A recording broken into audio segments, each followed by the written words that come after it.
From Hollywood by tape, Suspense.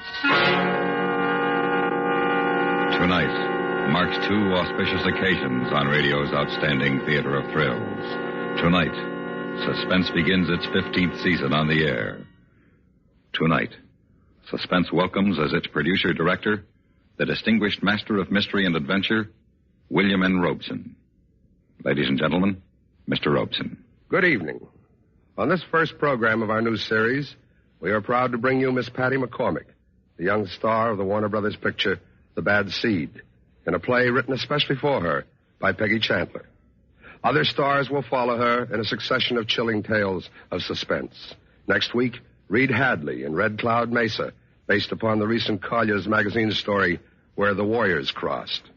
Then, Charles Dickens' immortal story of terror, The Signalman, starring Miss Sarah Churchill. This is the shape of things to come in the weeks to come. We invite your apprehensive listening. We promise never to relax our efforts to chill your blood and fill your sleeping hours with dreams of horror. We shall begin now with Patty McCormick in The Doll, a play well calculated to keep you in suspense.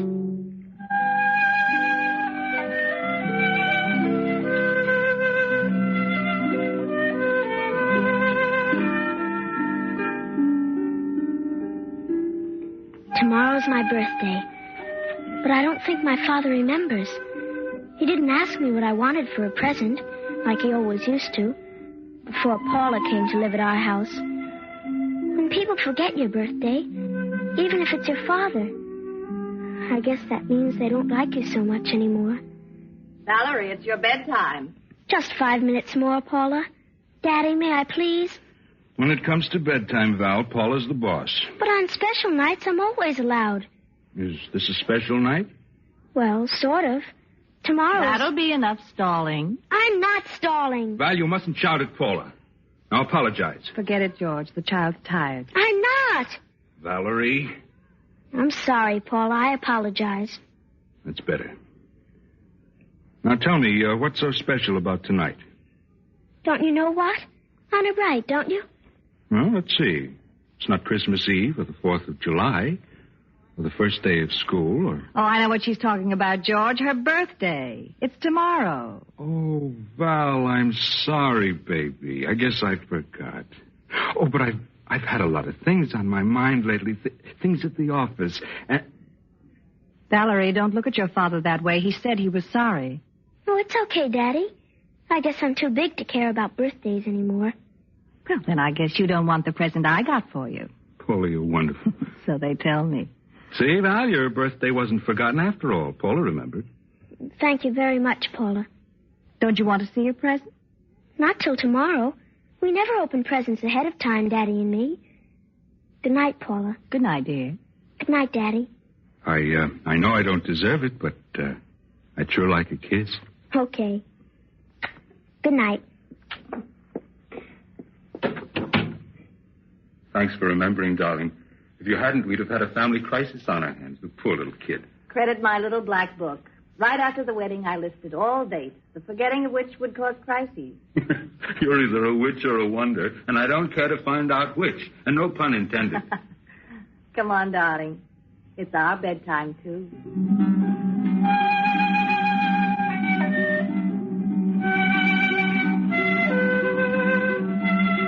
It's not polite to listen when people are having a private conversation. So I ran upstairs and crawled into bed quick and pulled the covers over my head. It took me a long time to fall asleep. What I kept thinking about was that maybe my father would figure out some way to get me his own present by morning.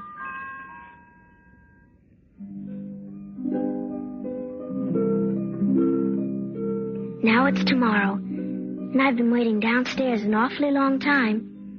I always have to wait an awfully long time before they get up on Sundays. Good morning, Val. Happy birthday. Here's your present. Thank you. And 7 kisses for 7 years. Mm-hmm. Well, aren't you going to open it? All right. What a beautiful doll. And she has real blonde hair. See? Same as my mother's. That's what color her hair was. Blonde. Now, baby, let's not talk about that. What are you going to name your new doll? Henny, like my mother. But, Val, that makes 2 teddy bears, 3 dolls, and a jack-in-the-box, all named Henny. Wouldn't it be easier to keep them straight if you gave her a different name? How about Patricia? That's a pretty name. Her name's Henny. Well, I guess that settles that. Let me have her a minute, Valerie. I want to show you her gadget. I don't want it to have a gadget. Oh, you'll have fun with this one. Give Paula the doll, Val. Now, let's see. Oh, here it is. Right in the middle of her back, under her dress. Now, you just wind the key up, like this. Does it hurt her? Of course not. Just remember to wind her up carefully so you won't break the spring. Here. Now, listen. What is it? It's her heart beating. Isn't that fun? She's like a real live person. Here, Val, hold her. What happens if it stops? Nothing. You just wind her up again. Oh. Daddy? Yes? Why didn't you wind my mother up again? Well, Val, it's not quite the same with people as it is with dolls. If you wound her up, her heart wouldn't have stopped. And she wouldn't be dead. But Val... Did you want her to get dead? So you and Paula could get... That's enough. You can't wind people up again, and that's all there is to it. You could if you really wanted to. No, Val. Not even if you wanted to very, very much. I don't believe you. Well, I don't know about the rest of you, but I'm starving. How about some breakfast? I'm for that. Come on, Val. You can help flip the pancakes. I don't want to. Well, I'll call you when everything's ready, Val. Come on, George.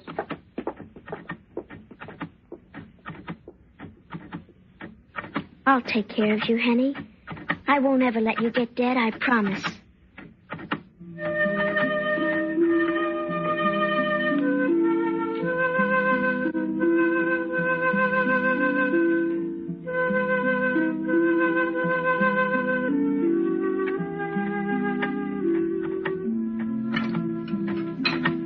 What's the matter with the hotcakes, Val? Don't you like them? Yes? Then why aren't you eating them? I'm not hungry. Val, that racket makes me nervous. It's not a racket, it's Henny's heart. All right. But why don't you put the doll in the other room? Her name's Henny. All right. Why don't you take Henny into the living room until we finish breakfast? Because I promised her I'd never leave her alone. Not ever. Oh, this is going to be jolly. I don't care. And I'm not going to leave her alone. Then her heart will stop, and then she'll be dead. Just like That's enough, Valerie. Now take the doll into the living room. No. Very well, then go to your room. George, what's the point in making a scene? Now, let us stay. There's a whole pile of hotcakes going begging. Here. Daddy. Thank you. May I please be excused? Not until you've finished your breakfast. I can't. I'm not hungry. Then go. And take that thing with you.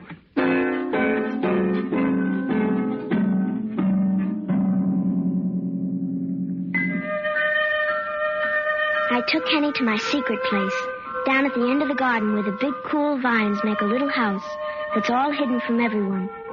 No one knows about it except me. And now Henny.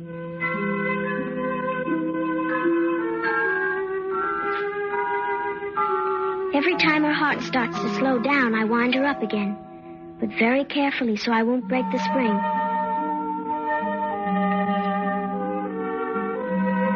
It's funny how I feel about Henny and my mother, and about Henny and me. It's sort of like, if she stops, I'll stop too. It's funny to feel this way.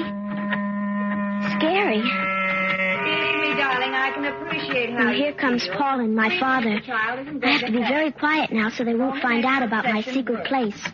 Why not wait till tonight? She'll have to go to sleep sooner or later. When she wakes up, the doll can be just one more ash in the incinerator.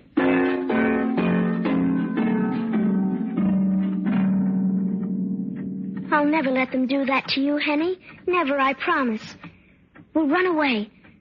And I'll never go to sleep. We'll run away and hide in the woods.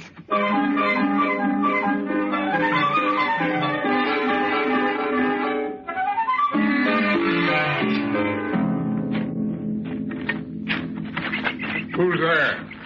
Don't be scared, Henny. He's just fishing. He won't hurt us. I don't think he will. I said, who's there? It's only us, Henny and me. Well, come on out. Let me take a look at you. See?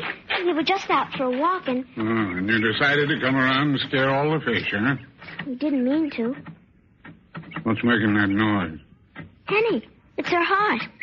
I have to keep her wound up all the time, forever, so she won't get dead. Well, you're a funny kid, aren't you? I don't know. Well, I like funny kids. I was one myself. Big ears, pigeon toes, freckles, you know, the works. I have braces on my teeth, too. See? Hey, that's mighty important looking. Do you really think so? You bet. I never thought of them as being important. Can we watch you fish? Sure, if you're quiet. Okay. Sleepy? A little bit, I guess. Why don't you stretch out there and catch 40 winks? Oh, I couldn't do that. Why not? Well, I told you I have to keep Henny wound up. I'll tell you what. I'll take care of her while you're asleep. Well, it would be good to take a nap. I've got a hard day ahead of me, but... You go ahead. I'll watch her. Honor bright? Honor bright. All right. See, the key's right here in the middle of her back. And you have to be sure to wind her up before she stops. And you have to do it very carefully, so as not to break the spring. There's an awful lot of instructions, but I think I can manage. Thank you. Thank you very much. This is nice, soft grass. It feels good. Shh, the fish. Go to sleep. Okay.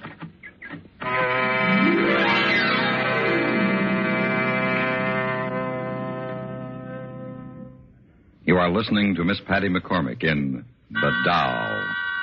Tonight's presentation on radio's outstanding theater of thrills, Suspense.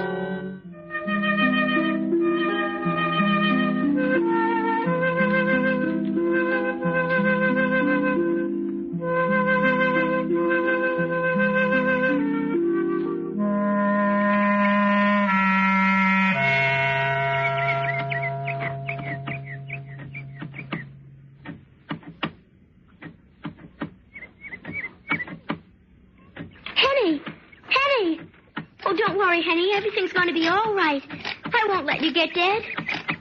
Hey, look what I just caught. Big mouth bass. I bet it weighs 5 pounds easy. You broke your promise. What's the matter? She almost died. And you said honor bright. Gee, I'm sorry. I didn't think she'd run down so soon. I got this bite, see? And... Hey, where are you going?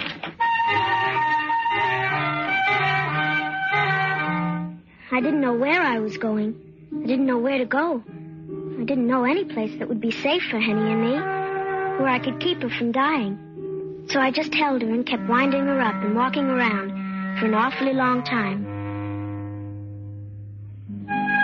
And now it's starting to rain, and that makes everything worse, because when it rains, it thunders and lightnings. It wouldn't be so bad to be home in bed with Henny and pull all the covers up over our heads. And I wish I'd eaten breakfast, because now I wouldn't be so hungry. Popcorn! Hot butter popcorn!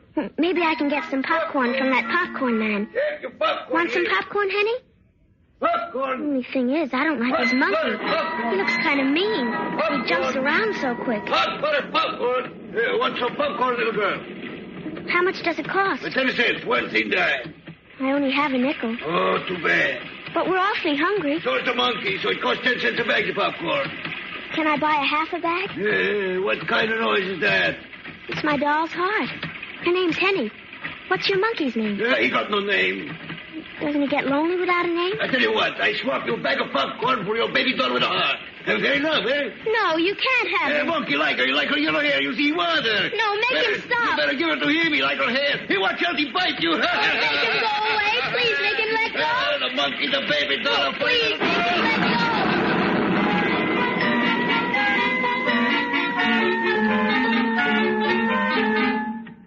I guess the thunder scared the monkey, too, because he let go of Henny's hair, and we got away and started running through the rain. I didn't know where to go or what to do. And then I remembered Chris. He'll help me. He's my best friend.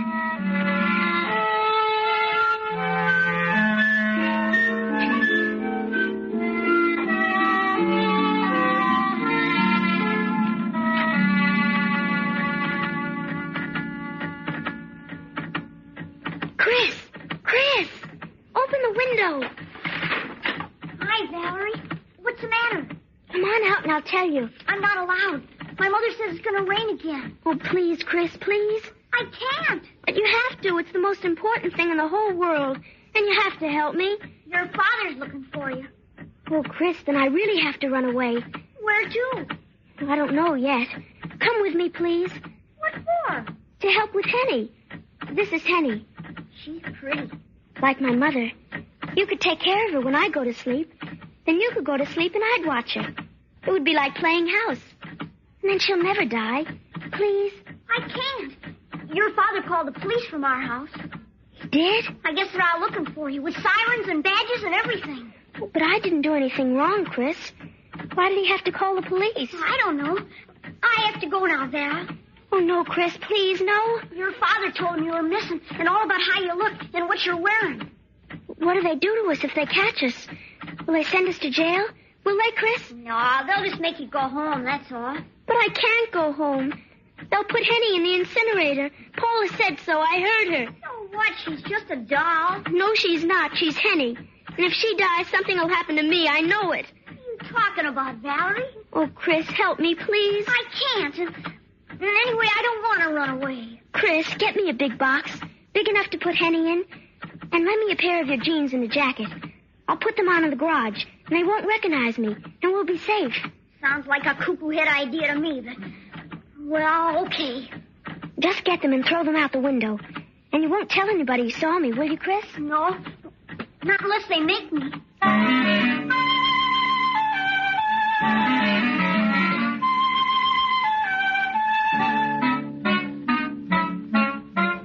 I sneaked into the garage and put on Chris's clothes and fixed Henny up in the box as fast as I could. Then we started running away. It wasn't raining anymore, but it was getting pretty dark, and I was scared. And all of a sudden, I bumped right into somebody. Hey! It was a policeman. What's the big idea? Well, I'm very sorry about bumping into you. Look where you're going. Well, I know I'm sorry. Shouldn't you be home having your supper? Well, no. I mean... What's your name? Henrietta. Henrietta what? Christopher. Henrietta Christopher. That's a pretty name. Thank you. And what have you got in that box? Well, see, that's why I'm not supposed to be home having my supper. Because there's a picnic luncheon here, and I'm taking it over to my friend's house. And we're going to eat it there. How about a sample? Oh, I don't think you'd care for it. It's just plain old peanut butter and mayonnaise sandwiches on whole wheat bread. You must have an awful lot of them in there. Pretty big box. Oh, my friend and I, we just love them. Well, run along now. Have yourselves a bowl.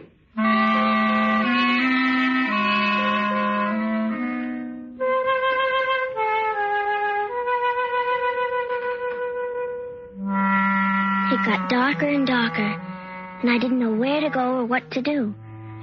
I couldn't keep walking around because maybe the next policeman might look into the box and see Henny.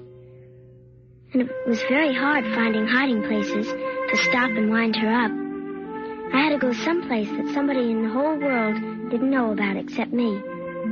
Then I could sit down and hold Henny in my lap and take care of her, and we'd be together forever and ever.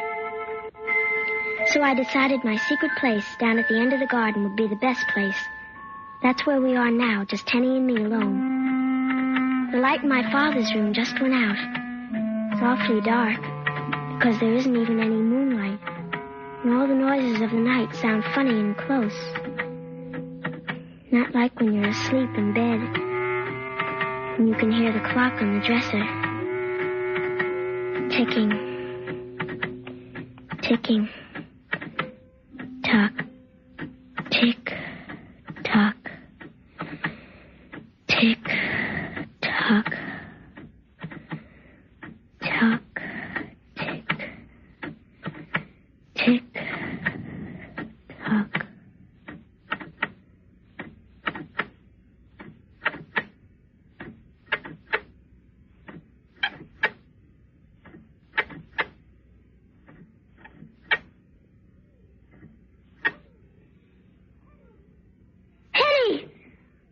No, you're not dead. You're not. Oh, I'm winding you up just as fast as I can, Henny dear. Then you'll be alive again. Oh, please, please. I broke it. I broke your heart, Henny. Oh, I didn't mean to. Please, oh, please, don't stay dead. Don't stay dead like my mother did. Oh, Henny!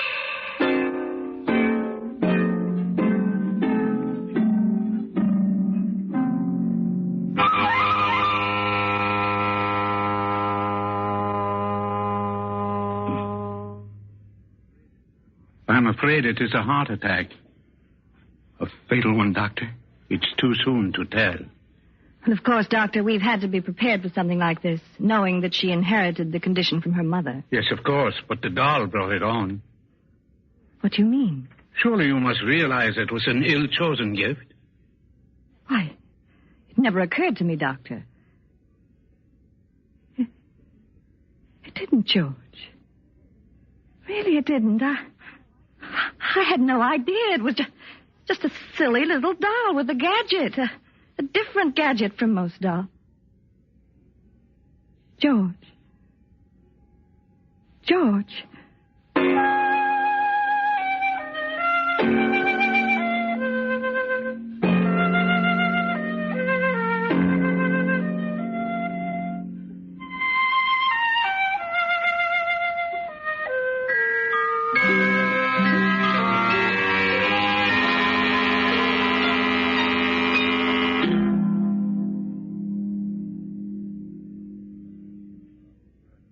Suspense,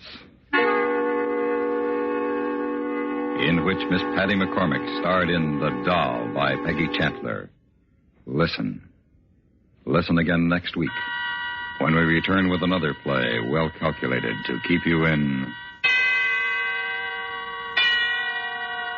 suspense.